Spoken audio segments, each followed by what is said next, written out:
வணக்கம். நான் உங்கள் அன்பான சயின்டிபிக் வேதிக் அஸ்ட்ராலஜர் அஸ்ட்ரோரஞ்சி பேசுகிறேன்.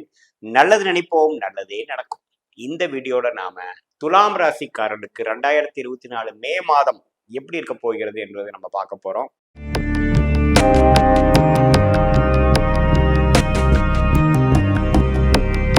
துலாம் ராசிக்கு ராகு 6ஆம் இடத்திலும் கேது 12ஆம் இடத்திலும் நீடித்து இருக்க போகிறார் மே மாதம் முழுவதும். அதில் எந்த விதத்திலும் மாற்றங்கள் இருக்க போறதில்லை. அதே சமயத்தில் சனி 5ஆம் இடத்திலேயே நீடித்திருக்க போகிறார். அதிலேயும் மாற்றங்கள் இருக்க போவதில்லை. குரு பகவான் பார்த்தீங்கன்னா இதுவரைக்கும் உங்களுடைய ராசியை 7ஆம் பார்வையாக பார்த்து நல்ல ஒரு புத்துணர்ச்சியாகவும் ஓரளவுக்கு அமைதியாக ஒரு பிரச்சனை இல்லாம வைத்துட்டு இருந்த குரு 8ஆம் இடத்துக்கு அஷ்டமத்துக்கு மாறுகிறார். அந்த ஒரு மாற்றம் எப்படி இருக்க போறதுக்கு நம்ம பார்க்க போறோம். அதே சமயத்துல புதன்கிற கிரகம் பார்த்தீங்கன்னா நமக்கு 6ஆம் இடத்திலிருந்து நீச்சமா செவ்வாய் ராகுவோட பிடியில போய் மாட்டிட்டு இருந்த புதன் பாகிஸ்தானாதிபதி 7ஆம் இடத்துக்கு ராசியை பார்க்க போறார் மே 10ஆம் தேதி. அதே சமயத்தில் உங்களுடைய ராசி அதிபதி என்று சொல்லப்படுகிற சுக்கிரன் பார்த்தீங்கன்னா 7ஆம் இடத்துல ராசியவே பார்த்துட்டு இருந்த இடத்துல இருந்து 8ஆம் இடத்துக்கு ஆட்சி பலம் பெறுகிறார் இப்பொழுது மே 19ஆம் தேதி.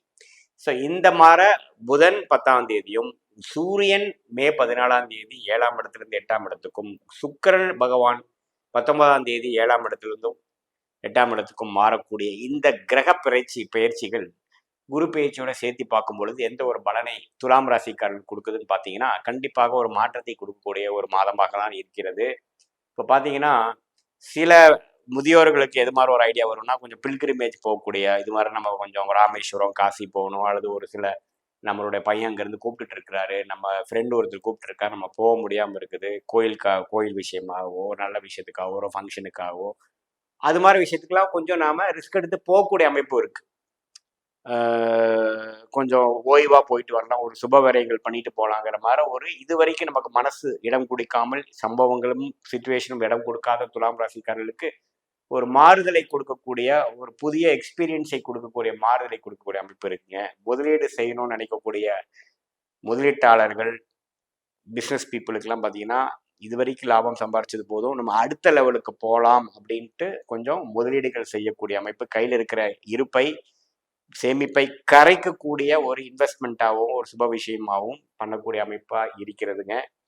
அதே சமயத்தில் ராசி அதிபதி 8ஆம் இடத்துல போய் உச்சம் பெறும் பொழுது, அதாவது ஆட்சி பலம் பெறும் பொழுது என்ன கொடுக்குதுன்னா கொஞ்சம் அதர் பீப்புள்ஸ் மணியை மேனேஜ் பண்ணக்கூடியதாகவும் கூட்டு முயற்சியில் நம்ம ஜெயிக்கக்கூடிய அமைப்பாகவும் 2-3 பேர் சேர்ந்து ஒரு ப்ராஜெக்ட் பண்ணுவோம், ஒரு ரியல் எஸ்டேட் இருக்கிறவங்க ரியல் எஸ்டேட் ப்ராஜெக்ட் பண்ணுவோம், ஒரு கூட்டு அமைப்பில் இருக்கிறவங்களுக்கு இன்னும் 2-3 பங்குதாரர்கள் சேர்ந்து ஒரு பெரிய முதலீடாக பண்ணுவோங்கிற மாதிரி சில வாழ்க்கையை மாற்றக்கூடிய ஒரு மென்டாலிட்டி சேஞ்ச் கொடுக்கக்கூடிய ஒரு சிச்சுவேஷன் சேஞ்ச் கொடுக்கக்கூடிய அமைப்பு கண்டிப்பாக உண்டு. அதே சமயத்தில் பார்த்தீங்கன்னா 6ஆம் இடத்துல செவ்வாயும் ராகு இருக்கிறதுக்கு நீங்கள் கவனமாக தெரிஞ்சுக்கணும். உடல் உபாதைகளும் சில விதத்துக்கு ஆப்ரேஷன் பண்ணக்கூடிய விஷயங்களும் கொடுக்கக்கூடிய அமைப்பு இருக்குது. ஏன்னா 6ஆம் இடம்னு ருணசத்ரு பாவத்தில் செவ்வாயும் ராகும் இந்த மாதம் முழுக்க இருக்கிறதுனால கொஞ்சம் நீங்கள் கேர்ஃபுல்லாக இருக்கணும். 1க்கு 2 ஒப்பீனியன் செகண்ட் ஒப்பீனியன் பார்த்து சில ஹெல்த் இஷ்யூஸை நீங்கள் எதிர்கொள்ள வேண்டும். குறிப்பாக முதியோர்கள் எல்லாம் கொஞ்சம் கேர்ஃபுல்லாக வண்டி வாகனத்தில் போகிறப்போ கொஞ்சம் கேர்ஃபுல்லாக இருக்கணுங்க.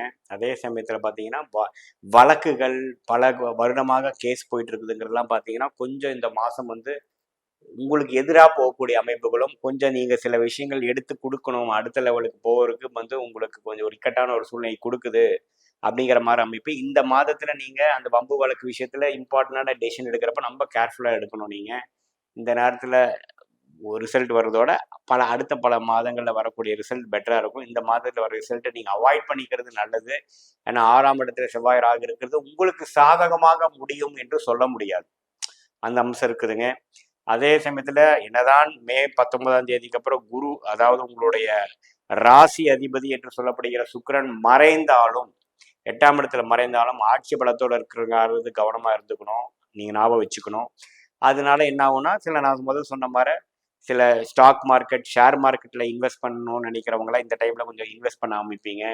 இந்த எலெக்ஷன் ரிசல்ட் வர முன்னாடியே சில காசெல்லாம் இன்வெஸ்ட் பண்ணி வைக்கணும்னு நினைக்கிறவங்க கொஞ்சம் இந்த மாதிரி லைனில் இருக்கிறவங்களுக்குலாம் கொஞ்சம் பணம் சேரும், இன்வெஸ்ட் பண்ணக்கூடிய அமைப்பு வரும். ஏன் சில பேர் கொஞ்சம் கடன் வாங்கி கூடயே பண்ணுவீங்க, அது மாதிரி இருக்குது. வெளிநாடு போகணும் விசாக்காக வெயிட் பண்ணிட்டு இருக்கிறவங்களுக்கு ஒரு அருமையான செய்தி மே மாதம் கிடைக்கக்கூடிய அமைப்பு இருக்குதுங்க. குறிப்பா மே 19க்கு மேல சுக்கிர பகவானும் 8ஆம் இடத்துக்கு போறப்போ உங்களுக்கு நல்லாவே நீட்டா அலைன் ஆகி நீங்க நினைக்கக்கூடிய அம்சங்கள் வரக்கூடிய அமைப்பு இருக்கு.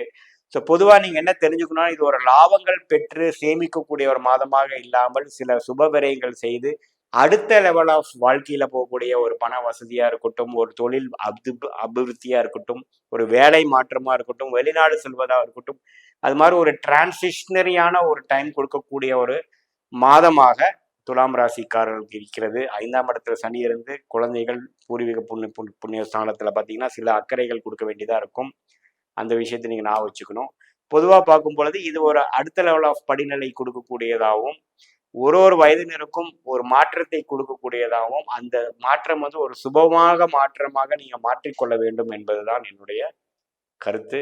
ஸோ கூட்டி கழிச்சு பார்க்கும் பொழுது இந்த குரு அஷ்டமத்துல போயிட்டாருங்கிறது நீங்க வந்து பெருசா பயப்படாமல், அந்த வகையில நீங்க சில வாழ்க்கை முயற்சிகளை எடுக்கும் பொழுது, அதாவது இன்வெஸ்ட்மெண்ட் விஷயத்திலயா இருக்கட்டும், ஒரு வேலை மாற்றம் விஷயமா இருக்கட்டும், இடம் விட்டு இடம் போவதாக இருக்கட்டும், இது எல்லாமே ஒரு சாதகமான விஷயங்களாகவும் மாணவ செல்வங்கள் பார்த்தீங்கன்னா 12th மார்க் ரிசல்ட் முடிச்சுட்டு வெளி மாநிலம் அல்லது கொஞ்சம் தள்ளி போய் தான் அட்மிஷன் கிடைக்கக்கூடிய அமைப்பு துலாம் ராசி மாணவர்களுக்கு உண்டு. அது மாதிரி எல்லாத்தையும் ஒரு மாற்றத்தையும் ஒரு புது எக்ஸ்பீரியன்ஸையும் உலகத்தை தெரிந்து கொள்ளக்கூடிய ஒரு அமைப்பை கொடுக்கக்கூடிய ஒரு மாதமாக இந்த மாதம் வந்து மே மாதம் உண்டு. கூட்டி கழித்து பார்க்கும் பொழுது இந்த துலாம் ராசிக்காரர்களுக்கு இது நல்ல எதிர்கொள்ளக்கூடிய ஒரு வரவேற்க வேண்டிய ஒரு நல்ல ஒரு மாதமாக இருக்கிறது. மீண்டும் மற்றொரு காணொலியில் சந்திப்போம். நன்றி, வணக்கம்.